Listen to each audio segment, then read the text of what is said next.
반갑습니다. 시즌 투자그룹입니다. 6월 27일 주간 증시 브리핑 시작하겠습니다.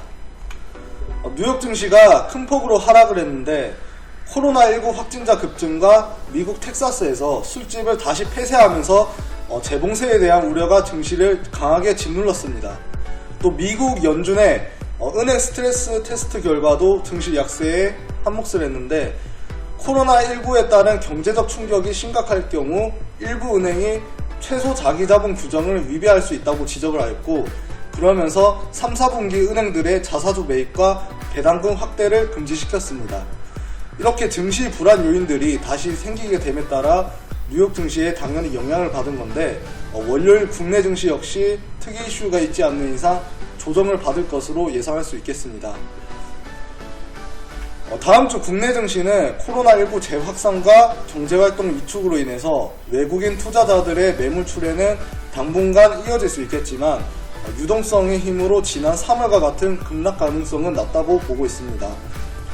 백신이나 치료제 개발이 없는 이상 코로나19에 대한 우려는 지속될 수밖에 없기 때문에 지난 2, 3월 여건과 다르다는 인식이 급락 가능성을 제한할 것으로 볼 수가 있고, 위험자산 심리에 부정적이지만 지난 조정 속도를 되풀이하지는 않을 것으로 기대할 수가 있습니다. 또 다음 주에는 주요 경제지표들이 발표될 예정입니다.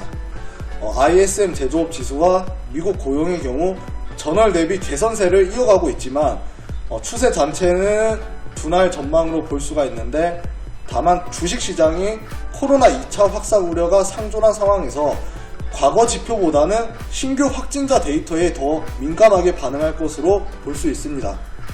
그리고 미국 연준의 완화적 통화 정책을 지속하고 있고, 미국 추가 재정 정책 기대는 지수 하방을 제한하는 요소가 될 것으로 보여지는데, 이에 따라 주식시장은 코로나 2차 확산 우려에 따른 한 차례 변동성을 겪고 난 후 행정부의 추가 부양책 현실화 여부에 주목해봐야 합니다.